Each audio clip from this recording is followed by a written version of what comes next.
បើសិនជាបងប្អូនទាំងអស់គ្នាមានកម្រងទៅលេងប្រទេសតៃវ៉ាន់កុំភ្លេចទៅ3 city នេះ city ទី1នោះគឺមានឈ្មោះថា Taipei City Taipei City គឺជាតំបន់ដែលមានទីប្រជុំជននិងតំបន់ដែលអាចនិយាយបានថាធំជាងគេនៅតំបន់នៅប្រទេសតៃវ៉ាន់និយាយទៅនៅតៃប៉ែហ្នឹងគឺសម្បូរទៅដោយហាងកាហ្វេកន្លែងធ្វើការ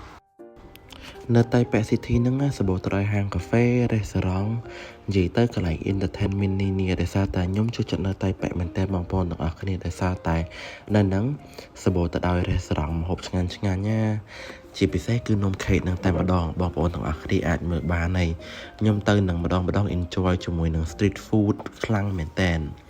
ហើយក្រៅពីនឹងទៀតខ្ញុំចង់ណែនាំបងប្អូនទាំងអស់គ្នាឲ្យស្គាល់កន្លែង city មួយទៀតដែលមានឈ្មោះថា Keelung បងប្អូនទាំងអស់គ្នានិយាយពីថា Keelung វិញឈៀលសាហាវណានៅហ្នឹងនៅនេះគឺល្បីជាមួយនឹង Rainbow House បើសិនជាបងប្អូនទាំងអស់គ្នាឆែក Rainbow House ឬ Keelung បងប្អូនទាំងអស់គ្នាច្បាស់ជាឃើញហើយបន្ទាប់ពីហ្នឹងខ្ញុំនាំបងប្អូនទាំងអស់គ្នាមកស្គាល់ Joffen អាននិយាយបានថា city នេះជា my favorite all time តែម្ដងខ្ញុំមានអារម្មណ៍ថានៅហ្នឹង relax មែនតើនេះគឺជា3 city នៅប្រទេសតៃវ៉ាន់ខ្ញុំចង់ណែនាំជូនបងប្អូនទាំងអស់គ្នាបើសិនជាបងប្អូនទាំងអស់គ្នាចាប់អារម្មណ៍កុំភ្លេច like និង comment ផងបាយបាយ